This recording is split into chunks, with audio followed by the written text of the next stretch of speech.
Yeah.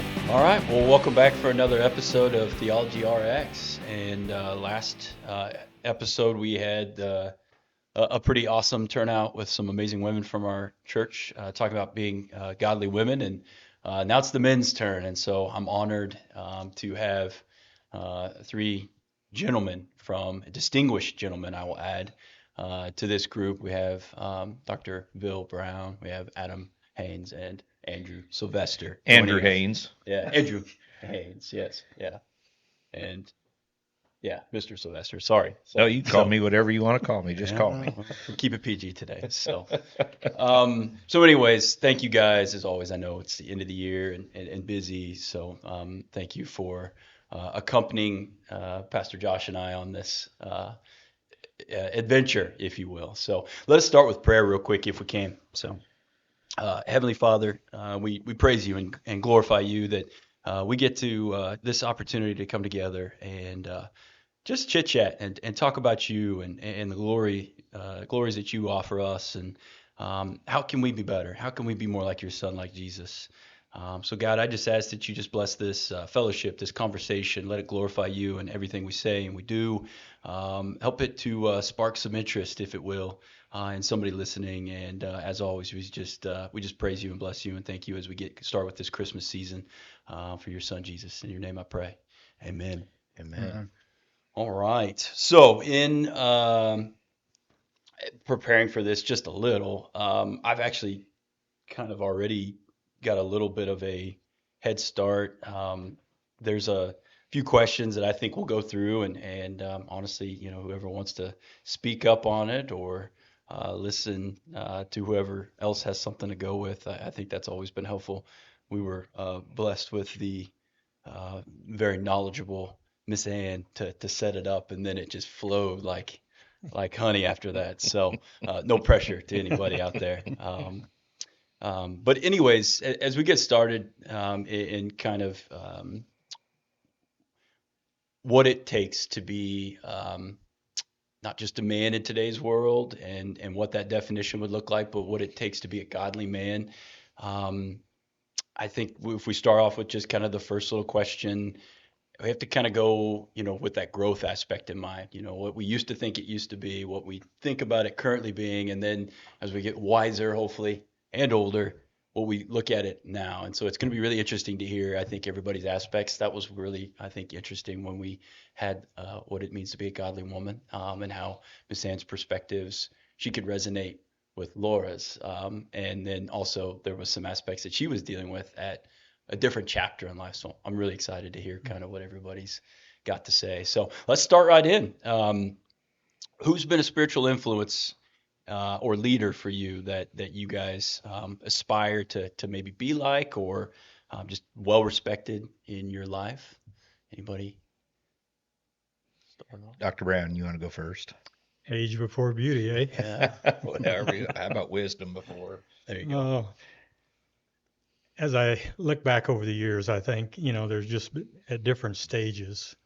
Of course, my mom and dad, I think, were spiritual leaders. My dad never went to church that much, but my mom took us kids to church, and I remember that distinctly. And then I guess from a pastor standpoint, my junior year in high school, there was a pastor, he taught me how to lift weights. I never lifted weights before, but they paid off. And then you just keep fast forwarding. I had some good spiritual leaders, actually, who was the Kansas State track and field coach, DeLoss Dodds, from Riley, Kansas. And it wasn't so much spiritual, but he taught us such a work ethic that it almost became spiritual. Mm-hmm. And he was a big influence. Yeah. And then fast forward again, I think in our old church, I think Dean and Marjorie Schoengart were just really influential. They were in our Sunday school class. I learned so much from him and Marjorie too. And and another couple that was in our church, was Bill and Rose Ditto, and they too had a big influence. In fact, Bill and I are still part of a small group. We call ourselves the early morning group on Thursday mornings at 05:30 Yeah. at the Friendship House. So I think over the years, Kyler, it's just you cross paths with different people. Yeah. And some of them you cling to, you don't know it at the time, but they were a mentor at the time. Yeah. Yeah. That's awesome. There's a lot of good ones there too. Yes. Yeah. That's cool. What about you, Andrew? Yeah, I echo the same, not to get too deep in the weeds, but when I was about 2 years old, we lost my younger brother. He was just a couple months old, and my parents hadn't really attended church consistently prior to that, and that really pushed them to find the church through some small groups, and they, became very adamant about being there on Sundays and taking us boys with them, and so built a good foundation there. Same way I had a good youth pastor, Matthew Glasgow is his name, but he, that's who I completed my confirmation with in the church, and just was a wealth of knowledge. Really was easy to relate to for kids and young guys especially. And as I've built my own family, we're not brand new to the community, but looking for a new church home in this community. It's been very refreshing to have Pastor Josh as a spiritual leader. He's just extremely knowledgeable and has checked all the boxes for us from what we look for in a spiritual leader. And it's been through small groups, through Bible on Tap, getting to meet other guys similar to my age that share the same interests, and a lot of them are more knowledgeable, like Kyler. That it's just refreshing to be able to hear from peers my age and learn from them too. Yeah, we're in the same walk, brother. I just put on a good face, and I promise I didn't pay you $20 to say that, but yeah. What about you, Mr. Sylvester? Oh man, I've been so blessed in my life to grow up in the Methodist Church here in Walmego, and a lot of those folks. I mean, Dr. Brown talked about some of those figures within our church that were there for basically my whole lifetime. But for me, the ones that have had the most impact on my life have been my parents, my grandparents. I'm so blessed that they were true followers of Christ my entire life, and even when I drifted, they always were there to give me guidance, and sometimes even when I didn't ask for it. My grandfather, same way. I mean, grew up in a farming family, and my grandparents, I grew up right across the road from them, and so we had a really close relationship with my grandparents, and like I say, I was just blessed that they raised us not only in the church but in a household where they tried to nurture us in lots of ways. At the time, I thought maybe it was overbearing a little bit as a kid, that they were kind of always pushing us towards that. And as an adult now, I look back and I want the same thing for my kids. And I'm so thankful that my parents are who they are. And so those are my spiritual leaders, both my parents, my mom and my dad. And then my grandparents that lived across the road are the people who probably have had the largest inspiration in my life, and the best example, I guess, to follow.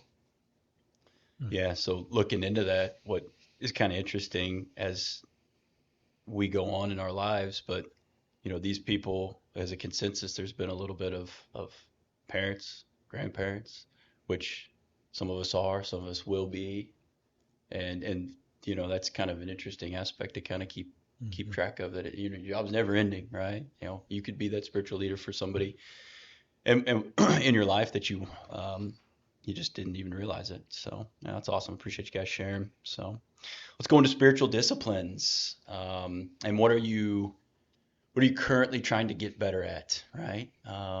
Is it prayer life? Is it watching your mouth? Is it different things that this world likes to throw at us that is always Tell him to say that. I did not. And I think another great part of this question, just to make it a little more fulfilling, is is this just on you, or is this with somebody else? Is it your wife? Is it your kids? Is it another person that you're walking through with, whether it be the same level or new or like a mentor? So yeah, what's on the game plan for Mr. Bill Brown's walking with Christ here? Disciplines. I think every morning I wake up, if my gratitude is more than my expectations, I know it's going to be a great day. So I kind of go by that. And, Marilyn and I get up early every morning, and we don't do the devotions together. She's got hers, and I've got mine. But I think to me, small groups are invaluable. And that's, as I stated earlier, our early morning group. We get together once a week, and the other small group is our Alpha program that I think all three groups finished up, and gosh, been through Alpha so many times I've lost count. And it's probably been the best eye opener for a lot of people. So I think there's just some things that we do. I do the Bible recap. I like it. I fall off the wagon a few times and don't stay caught up, but I try to get caught up again. And but it's just trying to stay consistent, and that's hard to do sometimes. I definitely feel that letting the days get to you. Didn't sleep very well. We have a 1-year-old, and you just never know when you're going to get a full night's rest and not. And luckily, my wife's very kind and takes it. But I still, I'll still wake up and then use that as an excuse. Like, I didn't sleep very well either. I guess anything from your life, Bill, that you could impress upon just me. I'm going to be selfish here since I'm asking questions. But how did you make that the priority that it needs to be? Obviously, in making the Lord first in your morning, right? Well, again, I think it's a continuum. You keep building on it. 30 or 40 years ago, I wasn't doing that. Yeah. But I think as you grow and you get into small groups, and I'm going to keep emphasizing small groups because it's just, you just learn so much. I agree. But I think you've got to be disciplined enough to take that initial step, but stay consistent with it every day. And I admit I'm not that consistent, but I try. And but I don't know if there's one single thing that stands out, Kyler, but it's just I've been able to over the years just keep building blocks. Yeah. And just never give up. Never give up. Always practicing it. And always show up. That's right. Well, I like the gratitude over expectations. That's a golden nugget right there. I coined that one on you. So, what about you boys? Go ahead. Oh yeah, I mean, like Bill was saying, consistency is the key, and that's what we probably all struggle with the most. And I echo Kyler too with the young kids. It's like there's so many excuses you can make about being tired and being too busy, and we all own businesses and struggle with those challenges as well. And one of the things that's helped me quite a bit in the mornings, I have a long commute. It's 30 minutes each way every day, and just a lot of times 10 minutes into my drive I'll be going, why are you wasting this time? And I'll either hear something on the radio or just getting that consistency down and training my brain to think that way. I mean, what a better time to use to just solo prayer, thinking about how I want to spend my day to be more in line with what it should be or what God would like it to be. And Pastor Josh taught us one night in Bible on Tap, he'll meditate less of me, more of you. Found myself doing that some, and all those things. It has been an improvement in my discipline. Got a long ways to go. I would love to read more scripture. That's one goal I've set for myself a lot of times and keep falling short on that. And so, obviously room for improvement, but the solo prayer, and then I have enjoyed sitting on the building committee. That's been eye-opening. It's been a devotion of fair amount of time and spending time with other church members and hearing their opinions. And so that's been a good thing for me and a good way to spend my time. Looking forward to sitting on leadership team here going forward, and yeah, excited about Looking that. forward to having you. Yeah. Yeah. I can definitely tell you it's been helpful for me as well. Yeah. It's almost like you said, it's its own devotional component there. Yes, Andrew? Well, I really struggle to sit down and read, to get myself calmed down to do that. I have been doing that quite a bit more, especially since Josh has come out with the Echo Weekly. I really enjoy that after his sermon, and that really sticks with me. If I can sit down and read that, it really starts my day off right. If I can take a few moments and focus on that, I think it's a really great way to start my day. Some other things for me, been going to that deal on Tuesday mornings, Bible study Tuesday mornings that you and Josh have been going to. Cole McDiffit kind of got us to go into that deal, and Yeah. and I've enjoyed that quite a little bit. Something that's maybe a little bit different. My dad, when I was growing up, everywhere we'd be riding, we'd be listening to Bot Radio Network, and as a kid, it just drove me crazy. I wanted to listen to country music or rock and roll or something. Instead, we were listening to Bot Radio Network.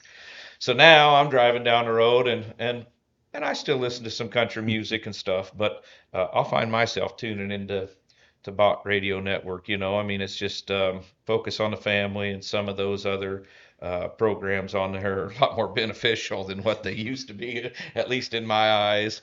But that's probably a few of the things that I've done. Also, I'll tell you what, something that's been incredibly important to me, and I struggle with it.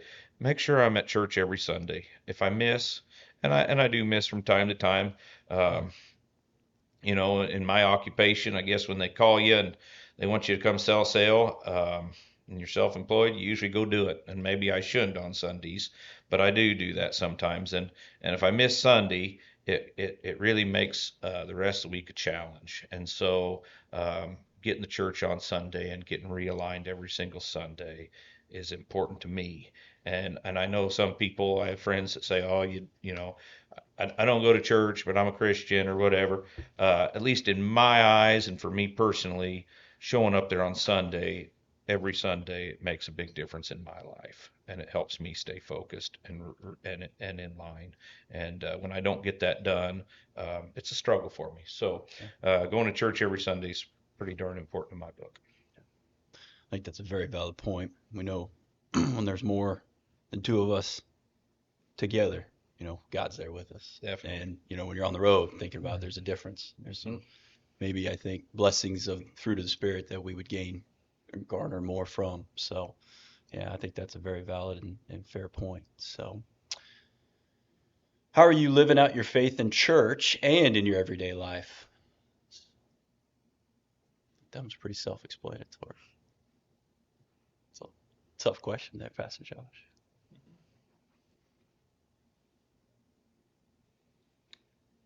You want me to go again first?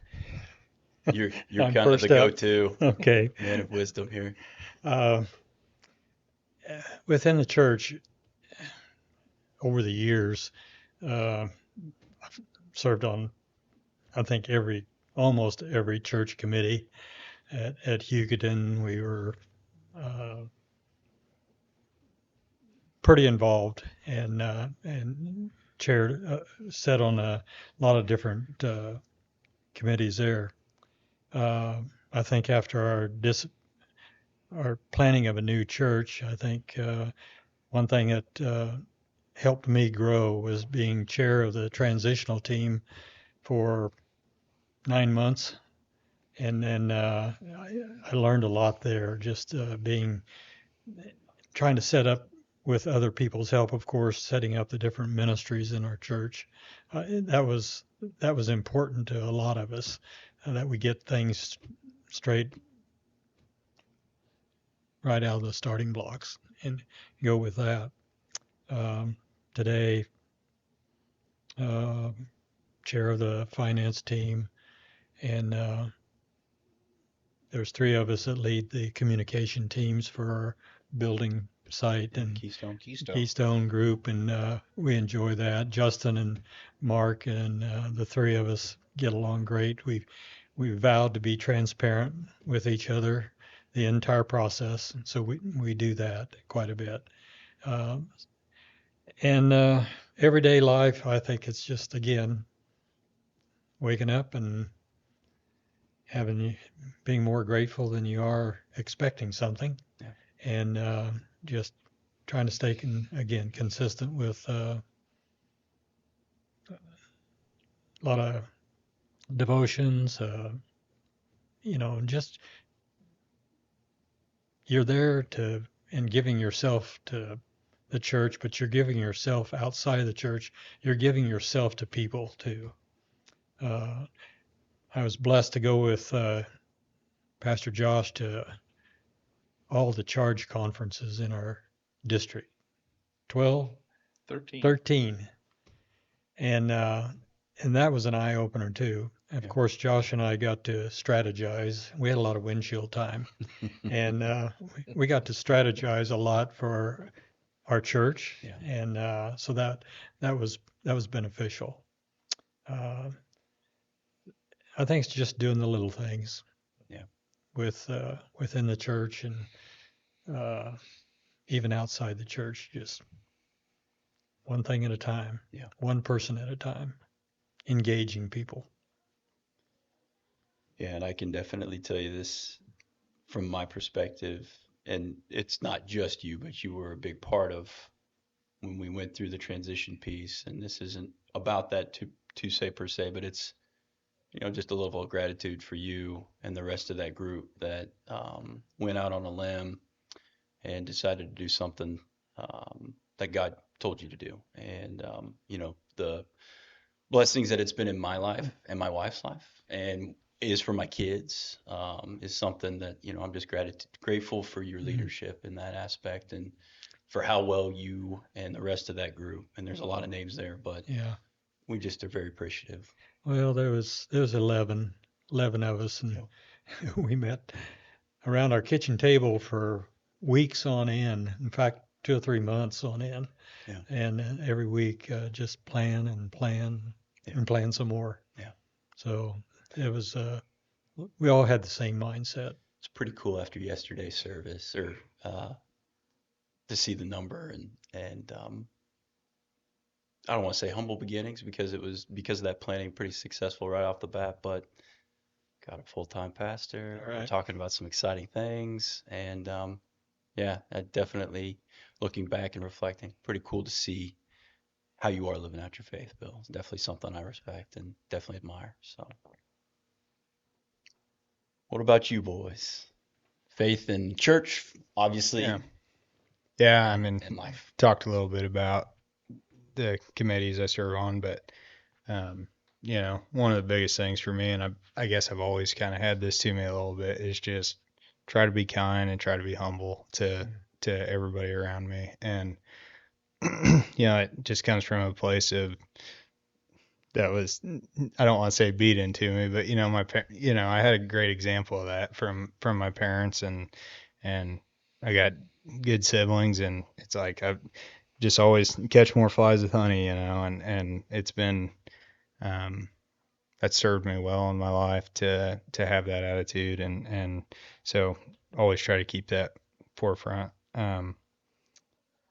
The I guess the biggest thing for me, and it goes along the lines of what Andrew said with being there and present on Sundays, and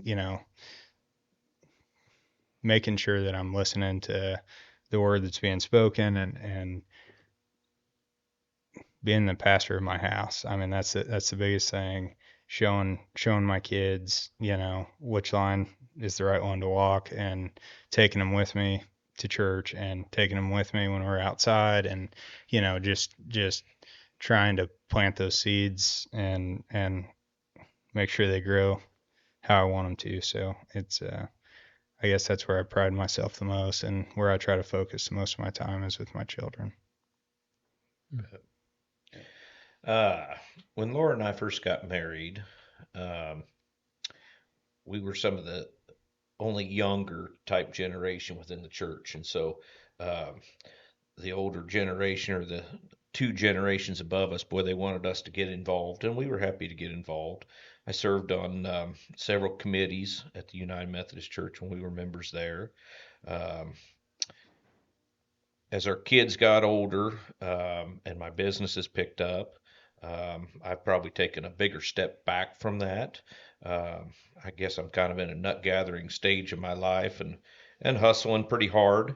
Um, the trade off for me has been, Laura is highly involved within the church and served in many different roles, and I appreciate her doing that, and I think sometimes by me um, hustling and making our living, I think it allows her to do some of those things, and I think she would agree that's kind of part of our relationship and the way that we've worked it.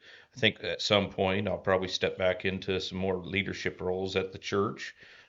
Right now, with the stage of life and where we're at, man, we're busy, we're hustling, and nobody's any different. And I'm not saying that it isn't, but um, and I'm not making excuses either, but um, I struggle with being on 8 different committees like we once were at one time, and Yeah. and there'll be a time, I think, where I'll probably step back into that role. But right now, one committee I have been on, or as a subcommittee or whatever, is land acquisition team, and have spent a fair amount of time doing that with Bill Kern and some of those other guys, looking at a lot of different possible sites, and trying to figure out the next spot that hopefully we can break ground and build a building on. And I'm excited to be a part of that group, and part of that committee.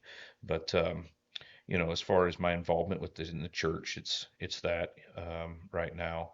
Um, but I think someday, hopefully, my world will slow down a little bit. And I got some boys maybe back that can do some chores and some of that things. I mean, I'm usually late to church on Sundays, but we usually have between 800 and 1,000 head of cattle that I feed every Sunday morning. And And it's when we're always calving, good. it's yeah. So anyway, it's We save you a seat. you always do save me a seat, and I'm grateful for that. But anyway, I always try to get there at least to hear Josh's message anyway. But that's kind of my Yeah. involvement, I guess, with the actual church there. Yeah. Well, and I also would concur with you. I feel the same pressures, at this stage in life. Like you said, nut gathering, I think is a good analogy of how I think most of us feel at this stage where, we're trying to provide for our family. We have yearnings that are innate from, I think, are from God to work hard, right? And we went through that with our little Tuesday morning about work and how we should look at that as, not just that's not a bad thing. That's the way God kind of created us. I said this in the last podcast, and it's still stuck with me. There's a really good book, Wild at Heart, by John Aldridge, and he's kind of given that perspective of male and female and the discrepancies and differences in a good way that glorify God. But men were built in the wild. We were made in the wild, and the females were built in the garden. And there's a lot of analogies there and similarities that kind of like make sense of, okay, yeah, that there's some good things there that God blessed us. It's not a bad thing. So I totally know where you're going with that. So as far as the challenges, we kind of touched base a little bit. I think we could all say, okay, what are the challenges? Like, wake up, have a mindset, right? Die to yourself and put God first, without taking too many of your challenges, because I suffer from those as well. What other challenges do you guys find that you're maybe walking through right now that you're maybe trying to fix or trying to improve or trying to get better at? Mhm. I think I retired a few years back, and I don't know if I'm more busy now than I was then, uh, but got a lot of things on the calendar and a lot of things going. I mean, just simple challenges today. Josh and I had this conversation behind the windshield. I've been blessed to be selected as the district lay leader for all 13 churches, and so that's one reason I wanted to go with Josh to these church conferences, to meet up with their lay leaders of the church and encourage them, push information to them, uh, working with Josh to figure out how we can have a district meeting with all of our churches. And we've got some plans. I think you all, once they're exposed, you'll really like them, and I think they'll be good. Other than that, it's just uh, another example would be like our finance team. Uh, I've got two vice chairs, and I'm trying to groom them to take over the finance team later on, and so we're trying to work with that. But it's my goal over the years, and I've had, even in the two veterinary practices we had, is developing people, and developing them and giving them a pathway to expand, to grow. Uh, in the military, it was the same way. I was always trying to develop young leaders so that they could go on and, take over our positions. And and then our animal health division, the same way, identifying those people and groom them to where they can succeed. And you give them enough lead rope where you try to coach them and try to develop and bring them along. Uh, but I think preparing those individuals is utmost. And so it's the same way in the church. How do we? And I've struggled with this too. How do we? How do we prepare people? How do we prepare those individuals that can step into a committee? And I realize you guys are busier than heck, been there, done that. And but as time goes on, I think you'll see that uh, there's opportunity. And so right now, I think from my perspective is, how can I develop people on the committees that I'm associated with so that they can be future leaders in the church. Yeah. So Cultural, right? Make it a part of our culture yeah, to build, like you said.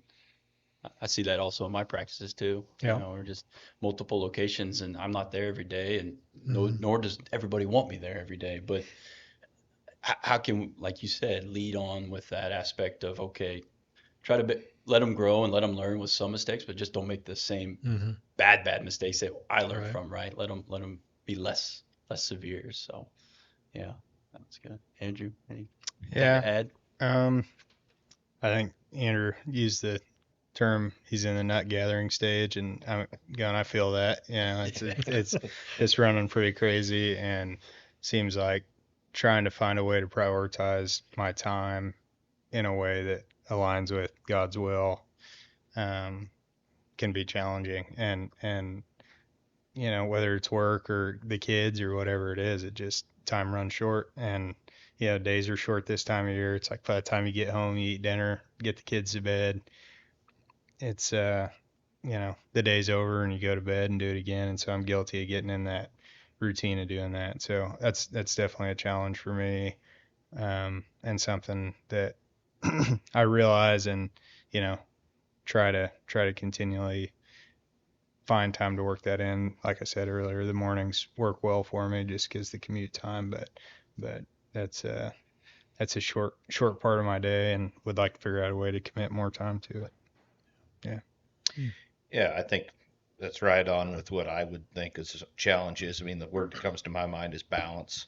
How do you balance everything Yeah. within your life? And so, part of that is going to obviously be work and building and doing those things of earning a living, raising your children, and being an active role in their life and a positive role in their life, and showing them the way that we need to live, and all doing it while you're a follower of Christ, right? So yeah, I think for me the biggest challenge is just having balance there, and making sure that I'm checking those boxes. I'm not just flying by them, that I'm being intentional about these things, and incorporating Christ into every aspect of my life is probably the biggest challenge.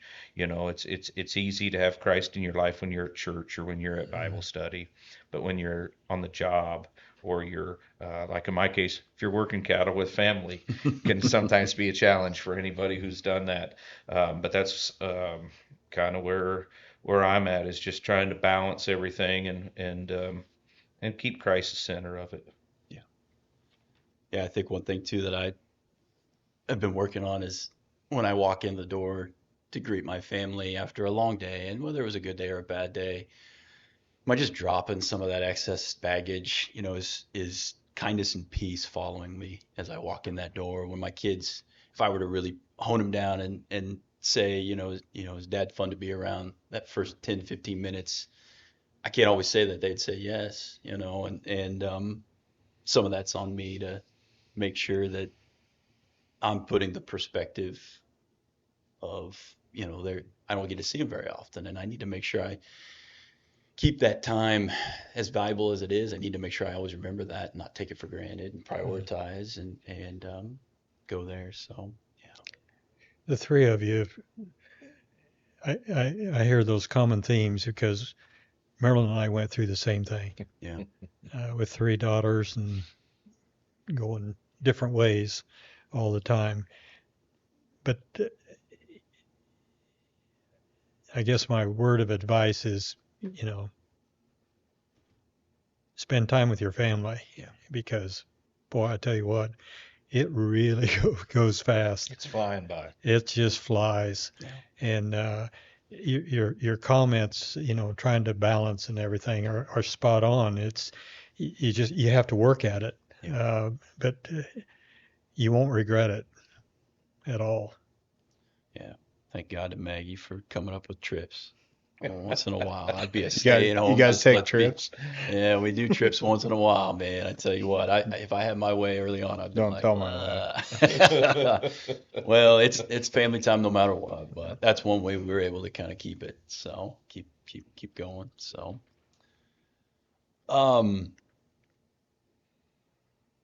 what's been, Pastor Josh? You want to use your mic? The Sure. rewarding aspect. Can you go into a little detail on that question? Just Which question? I don't have them in what front has of me. been your most rewarding experiences? Yeah, so like it could be any type of like aha moment. It could be a family moment. It could be an experience with them at church. It could be even at work. It's just you never know when God's gonna move and speak. And so like you look in Scripture, God calls and moves people in all sorts of different stages of life and all different situations and scenarios. So like the one I always talk about is my revival experience at Asbury, and so that's one of the most biggest. But I would say in the last year, I mean, just being a part of this church has been one of the most moving and impactful. That doing life together, because I will tell you, there have been years where being a pastor has been extremely lonely. And so when Andrew's like, hey, you want to come to the game on Clay Center and get a ride? And like, yes, absolutely, because that's what I want to. That's what I want to be about. And also, as I've told you guys before, I mean, our desires is for One Amigo to be the forever church. I hope that's God's plan. I'm never going to hold my breath. I hope it is too, Josh. But that's my plan. Mm-hmm. So yeah, I hope that helps in the explanation. Yeah, thank you. I also want you to use that mic. It's fancy. It's just red. Yeah. Yeah. Want me to go red? Yeah. These were actually the color microphones I was trying to get us, but they weren't getting them restocked. Oh, So that's all right. that's why you guys are stuck with gray, because I got this when I was still in Burlington. You deserve it. So yeah, rewarding experiences. I've been blessed to have a lot of rewarding experiences from being youth leaders in Hugoton, Kansas, Southwest Kansas, uh, taking the youth group skiing a couple years in a row. That was an experience, but it was rewarding.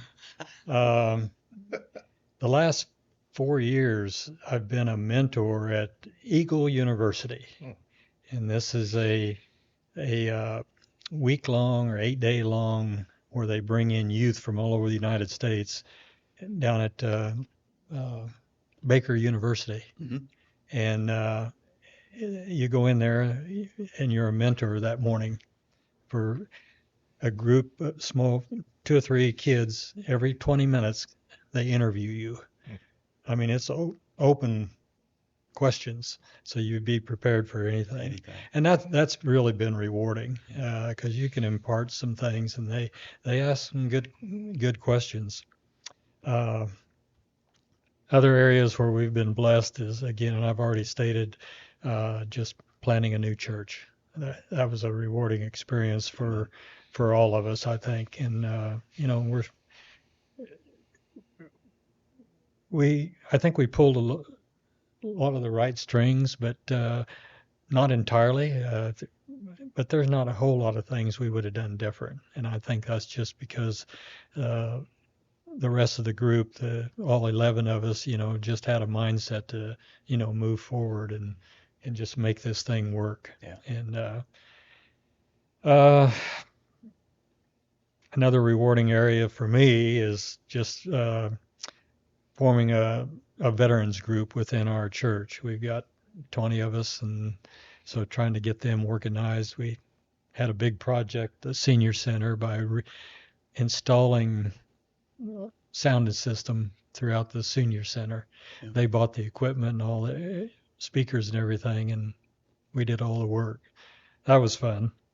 Um,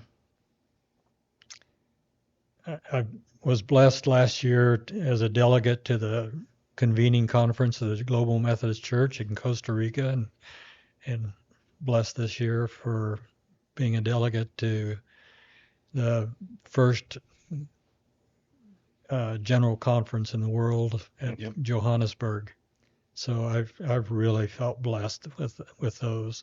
So I've had a lot of neat, rewarding experiences, and I just thank God that I was able to do those things. Yeah. Well, thanks for sharing, Bill. That's a lot to go after, but when I look, I guess in I'll just call it recent years. One of my most rewarding experiences. So Haley and I are part owners of the grain elevator in Junction City, and that was an opportunity that, there was a lot that led up to that. A lot of difficult conversations, and just, is it something we wanted to do? And I remember going through that process, and Joe, the owner, had been talking to me about it for about a year, and I kept telling him no, I'm not qualified, and it's too much for me to bite off. And I remember being frustrated one day after work and coming home and telling Haley, I think I'm gonna, talk to Joe tomorrow, and him being in at my office at 8 o'clock the next morning, and we hadn't talked for months, and saying, are you interested in coming down here? And so we took that leap, and it's been nothing but a blessing for us, and just, tremendous turnaround in my attitude towards work, and just excited about going. And so that's been a huge blessing, and really, just one of those things that took the leap of faith and worked well. Another one, we were able to restore. I'm a fifth generation family member to live in the house we live in, and that kind of put us on the map here in Walmigo and helped us find our church. And so when you talk about rewarding experiences, being welcomed into the community, into the church the way we have been, it's just been humbling and a great experience for us. So. I feel the same way as you guys. A lot of blessings and a lot of aha moments and a lot of um, rewarding experiences in my life. Um, a lot of them are just small glimpses. I think when I really feel gratitude towards my Creator and towards my family. Um, I guess one that is not that way that sticks out to me is Laura and I had the opportunity to go on a mission trip to Guatemala, and that was a great experience. I hope to take our boys back someday and do something similar to that. That was something that's definitely outside of my comfort zone that I end up being a really, really great experience in my life, and I got to spend it with my wife, and it just couldn't have been better. Um, Other than that, for me, I mean, when I really feel those moments of gratitude, I guess some of them for me, maybe when my family and I get done accomplishing a task on our farm and ranch, man, I feel uh, pride and I feel gratefulness, and I look at my kids and I look at my wife and the things that we've been able to do together and as a family and things we've been able to create and dreams that we've made happen. Um, Blood, sweat, tears, and notes at the bank. And so anyway, there's been lots of those, especially in recent years here, where I've felt it just brings me even closer to Christ when we accomplish things together as a family and we spend time together as a family is when I feel um, that I've really accomplished. Or I don't even remember what the question was Just now, but rewarding. yeah, very rewarding. Another thing I guess that's rewarding is um, being a part of this church and the people in it, Yeah. and when we're together, especially um, whether it's just on a Sunday or on a holiday, and um, I don't know, confirmation, Yeah. some of those things, extremely rewarding to me. Um, so I guess those are some of my things that I feel very blessed because I've had lots of those experiences. Yeah, there's something about agricultural living. A lot of people get that experience. I'm blessed to have an upbringing in that, and there's something special when you're able to be with your family. There's a lot that's into that. Um, Yep. so When we go down and we put out protein blocks and it's grass is green and the cattle are growing and yeah, we accomplish a task doing that together, and man, it's a very rewarding experience. yeah, I'm forever grateful. I'm gonna have to figure out a way to get my kids involved into that because there's something special there for sure. I So got you covered, don't you that's worry. good. That's good. I'll take that. I'm gonna go off a task here just a little bit. I'm sure you've had experience when you started your practices. You grow, the bank in the elevator, you and your scaling and shop that you built, amazing, and the amount of cattle that you're going. When you guys started scaling like that, how'd you go about that? How did you include the Lord and your wife? Because this is a team effort. If we're going to be godly men, we've been blessed with um, an amazing woman at our side. I think we're all happily married, which we're blessed to have that. Very much. And we talked a lot about that as far as about being a godly woman and how they felt like, hey, I am here structurally and biblically to help my husband. And it's not like a hierarchy thing per se, but as godly men, we're called to be the foundational leaders in our household. So walk me through that a little bit, if you don't mind, just your experiences. You don't have to go into details too much, but I'm just curious from your perspectives.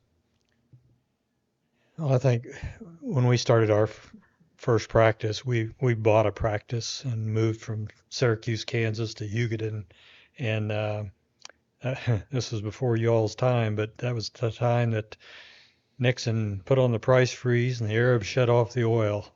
And so we bought a practice in Hugoton. But it came down to Merle and I, it was always open communication and planning. And from there, we started another practice from the ground up in Ulysses, Kansas, 30 miles away. And it turned a profit the first year. And it's just taking care of the little things. But we were partners. Yeah. We were a team. Yeah. And so it just took a lot of time and effort. You have to put some effort into it, and but you have to keep those communication lines open all the time. Yeah. But it was fun. I'd do it again. Heck yeah. Well, it's fun to be able to see that, being successful is not shunned. I think that there's a perspective there. And again, if we're going to get canceled, we're going to get canceled sooner than later. But being a successful business owner or just person in general, where it comes to providing for your family, comfortability of economics and things like that, there's an aspect there that God calls us to be too. And I think in today's world, it's maybe not popularized in a positive manner, but doing it correctly, right, biblically, with the right mindset, there's an aspect there it's just neat to see. I don't know where I was going with that, but just kind of a comment there. What about with the elevator? Yeah, Obviously, I mean, it's been a big bite for us, but Haley works full time as a teacher too, and so with both of us working full time and having 3 little kids at home, it's Haley has been an anchor for me through this deal. It's in any business ownership or venture, you get knocked down sometimes, and she's been the one to pick me up, dust me off, say, nope, we got a lot of work to do, and get back after it. And so she's always been a rock for me that way, and encouraging. She takes the brunt of it with her kids like most wives do, and did a lot of the late nights early on and still does. And dinner's hot and ready on the table when I get home, and just she's been able to balance the things that I haven't been able to with the late hours, and like I said, she's been a rock through the whole thing. So it's like Bill said, it's a partnership. We definitely play different roles in it, but need each other, and she's served me well. So Ever since I can remember, I always wanted to be a farmer or a rancher. And after Laura and I got married, it was my dream that we would build our own place and have a backgrounding lot. And thankfully, she went along with my dream, and she's always been so supportive of that. And so for years, we looked for a place that we could do this. We really couldn't do it down in the river bottom where I grew up without some major issues as far as groundwater and being able to plant a facility there. And so we looked for years, prayed for years, and our goal was to build something probably, I don't know, 10 to 15 years before we had the opportunity to do it. And so that opportunity came along with, actually we bought Dr. Brown's place, and it's been a godsend to us, and we absolutely love it, but it wouldn't be possible without us working together and being, I'm a risk taker. She keeps me held down a little bit. You talk about yours being an anchor. Mine's an anchor in a different way. But she keeps me from getting in too much trouble probably, or biting off more than I can chew. And that's exactly what I meant. That's exactly what you meant too. Perfect. Okay. Well, then we're on the same page. But anyway, so Laura and I have just for years wanted to do that, and always wanted to walk out my back door and go to work. And now we can do that. I'm complicating things with my auctioneering business. That was never in the plan, but it's been something that's worked out better than I ever thought it would. And so we're juggling a little more than what I always anticipated, but now we're doing it for a reason that allows us to expand more. And if one of our sons or all the sons want to come home, they can. And so that's what we're working towards, and we're not letting up. We're still hitting the gas and trying to build, and so anyway, it's a lot of work and it's a lot of dedication, and I'm glad that she's on board with that because otherwise I don't think I could do it. Well, it's motivation too, you know, for you, for us to keep going, because there's those days where it's like, I do not want to get up right now, or I do not want to do whatever task I got to do. And then you think about, well, wife's gonna get after me. She's gonna hold my hand to the fire, or I got these kids. I need to do this. It's good motivation. That's the blessing component. It's the gratitude, not the expectations of things, right? I even had that. I don't know, brought to mind. I remember as a kid, my mom had been very patient, farmer ranching life. We finally had a house of mom could have on her own. She was decking it out, and then dad got an opportunity to basically start up his own thing and rent out a large ranch and do cattle and ranching. And so we sold that house, and instead of buying a brand new house with it, we bought a tractor and an undercutter, 40 foot undercutter. We ran that thing for almost 15 plus years, and yet, you didn't hear peep from mom about it. We rented a house on the farm, and so that was really neat to be able to see. And same thing with my wife. When we got the practice in Junction City, we were thinking about doing something in our personal home, and I said, Max, we got this opportunity, and she's just been the rock and the supporter and said, I trust you, let's do it. And so we all got some positive things with our wives coming in. So we'll make sure we get that on tape. So We are Mine recording. knows it. we are. Yeah. Mine knows it. Yeah. I think we're all fortunate that we have wives that are just, they're just part of our being. Yeah. And my wife was the same way. She was just instrumental. Yeah. One thing that I think is also kind of interesting is we can talk about all the positive things, but we're not perfect. We're humans. We're sinful, and that goes for us. How do you guys during those moments where pride, I think, is something that as men we're going to jump to right away. It's something I've been battling, especially over these last couple years. Of just realizing, man, you need to cut that out, and trying to figure out ways I can limit that, and how that's just not beneficial to any of my family. What are some of the things in your marriage that you guys see during maybe one of the tougher times that you're working on, trying to be like, okay, if I could just cut this off at the head, we're going to be in a much better spot. I think I was listening to a podcast the other day that said, you want a strong marriage, lose all the arguments, right? Like, what benefit are they? But for some reason, I want to win every argument. I want to prove my point. So anyways, I'd love some words of wisdom from you guys, from your strong marriages that you guys have, that maybe somebody could listen to. Well, I'm a risker, and Marilyn is a non-risker. But so we've had our share of conflicts, whether it's business conflict or family matters or anything like that. But I've learned over the years. I listen to her quite a bit, and we talk it out. Yeah, good board of directors there. Yes, Yeah. yes. Yeah.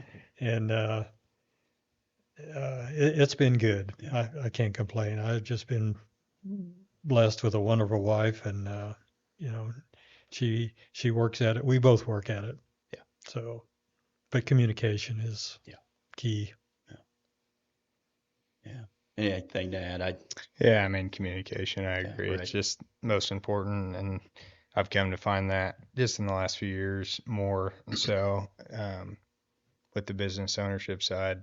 It's like I take things for granted that I know that it's like she doesn't find out for a few weeks later and she's going, why did you not tell me that? And I'm going, yeah, that's fair. That's normal. Should have. How many done deals are done? And Right. okay, by the way, Right. Yeah. sorry, babe, I love you. So no, just that Yeah. proactive communication. There you go. We always joke around. Laura's the CFO of our company, so it's hard to run things through without having to run past her anymore. But I still do some. But you said some of the negative things. I think is kind of what you were asking, and um, I think we're all going through a transformation as a follower of Christ, and so we start at one point, and I don't know if it ever ends, right? Because we're always striving to be more Christ-like, and so I would say there's several things that are negative that I've done in my life, or bad habits, or I don't even know what working too much or whatever it is. I mean, there's so many different things we could talk. We could do a whole nother podcast on that. I don't know how constructive it would be, but I think for me, it's all about the journey and the transformation of I've decided I'm going to change and I want to be more Christ-like, and so um, I'm far from perfect and fall short often. And it's a struggle for me. I don't know if it's a bigger struggle for me than anyone else or not. Sometimes it seems like it's a big struggle, but um, sometimes it's two steps forward and one step back. But I'm always trying to head in the right direction to be more Christ-like. And so I've had plenty of negative things or challenges or whatever your question was there. Yeah. But the older I get, hopefully I'm picking up some wisdom. Um, but I'm trying to face the right direction and head in the right direction. Doesn't always happen, but at least I have a good bearing, hopefully, on which way I'm going. Well, and just to piggyback on that a little bit, because I echo a lot of what you said. I've made my fair share of mistakes and been sinful at times, and just being able to ask my wife for help or her thoughts has always been a challenge for me. And it's a pride thing. You don't want to bring up, I'm struggling with this. Doing that more in the recent years, it's incredibly helpful. And that's what your wife's there for. She's not going to judge you, or she shouldn't. I mean, she might short term, but she's going to, my wife's been really good about, all right, what can we do? Let's talk about it, and talking that through with her. I mean, what a blessing that is to you. It's So, huge. yeah. So grateful for and I say this with the utmost respect, a helper, that God created such an amazing blessing in that we have somebody that we can do something like that and look at it as a positive and not the negative components. Obviously, where I'm kind of getting at with this is I've been listening to a pretty interesting podcast. I don't know if we can maybe put this in the show notes.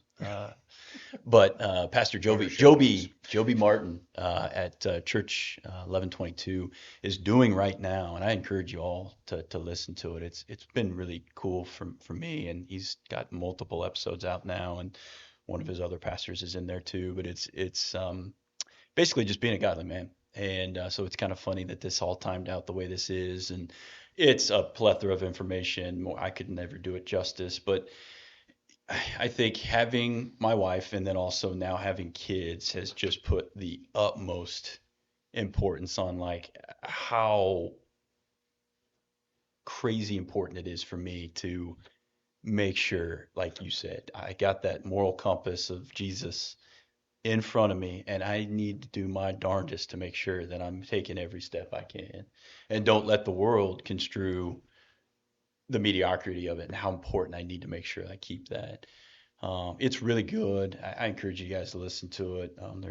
They're awesome. And then they actually have a side podcast that go over it a little more in detail. Again, this is time and it's not easy to do, but man, I've been really enjoying those. It's called Deepen. So we'll maybe put those up there on the podcast. I encourage you guys to look at it. So yeah, 1122 Church and then Deepen. And just to quickly go into this, and I won't go too much, but one thing I think, especially as we are having kids that are getting into this world with social media, and we're in the end times. As a man, we with our pride and some of these other things, it's good to put that energy towards something and not at each other. And so I've kind of really looked at, my fight is obviously in the Bible, as it says, and you could probably quote, our fight is not with flesh and blood, but with darkness and principalities, right? Mm-hmm. And I need to make sure, and it's helped me so much to be like, not today though. You're not gonna win this one. And there's times where I'm about to say something or about to think away, and that'll pop in my mind. Not today, like let's put our fight against the devil. Yeah, that's my enemy, and I'm his enemy. I want to be his enemy. I want him to know my name, and kind of posture up in a way, if you will, because my kids are going to be getting got after, and they already are. Every day there's something that's not biblically correct, and it can almost get to the point where it's like, man, what's the point? It's everywhere. And so, I just want to speak life to my kids, speak life into my wife, and figure out ways that I can get that Christian relationship, that inert feeling of listening to the Holy Spirit in them as soon as possible. And so, anyways, yeah, it's got me revved up, and more fighting words than I could probably muster. But yeah, anyways, it's just kind of an interesting aspect about being a godly man. Along those comments, Kyler, the three of you would enjoy this book. It's called Unoffendable. I mean, so many times we're offended just by day-to-day things, people. Yeah. But this guy writes in a way that's kind of humorous, but straightforward. But he goes deep and you don't even know it. And it's called Unoffendable by Brant Hansen. Okay, cool. But if you get a chance to read that, Yeah. we're getting ready to start it again for the second time in our group. Nice. Because everybody enjoyed it so much. Yeah. So it's a good one. Yeah. Especially, all three of you working 110%. Yeah. Yeah, you're exactly right. It's easy to find something to be mad at. That's for darn Yeah. sure. Put your energy towards it. That's unoffendable. Okay, cool. Thank you. We'll put that in the show notes too. Yeah, darn. There we go. Look at us, official. Yep. Well, I want to be respectful of everybody's time. It's been a good hour. Pastor Josh, anything on questions or comments? Anything else you wanted to No. add or ask? No, I don't really have anything to add. Just what you guys wanted to share and talk about, and yeah, I mean, just the hope is that this is the opportunity for you guys to share and connect, but also for those watching to also maybe get some insight and realize that even if they feel alone, maybe realize that they're actually not alone in their stage of life. Yeah, for sure. Well, anything you guys would like to add? I guess my only comment is I think it's essential to our core beliefs and our discipleship that, we reach out to others, whether it's our wives, our friends, people you run across. It's an opportunity. But I think just reaching out is taking that step. Yeah. Yeah, and you bring up a great point. One of the questions I didn't get to, I apologize, Pastor Josh, is just, how do you share your faith? And are you being deliberate with that? And obviously there's easy ways and there's hard ways to do it. But, I think one thing I've looked at is, just God help me realize those possibilities, whether that's in an exam room with somebody, or I'm just out picking up groceries for the family. If there's something there, I want to be deliberate about that too. I mean, it's easy to just get core focused on your family, but we have brothers and sisters in Christ, or potentially brothers and sisters in Christ, and we're called to do that too. Yeah. So let's pray real quick. We'll finish up. Thank you, gentlemen. Heavenly Father, thank you for this awesome time to meet together in this constructive and hopefully glorifying you in this conversation. God, I just bless you and praise you, and I just ask you bless these three men here. Thank you for their wisdom. Thank you for their ability to say yes to come on a podcast and just talk about you and this world that we're walking through. And I just thank you for this opportunity and praise you and thank you again. In your name I pray. Amen. Amen. Well, thanks, guys. Thanks, Kyle. Yeah. Fun. Thank you guys. There we go.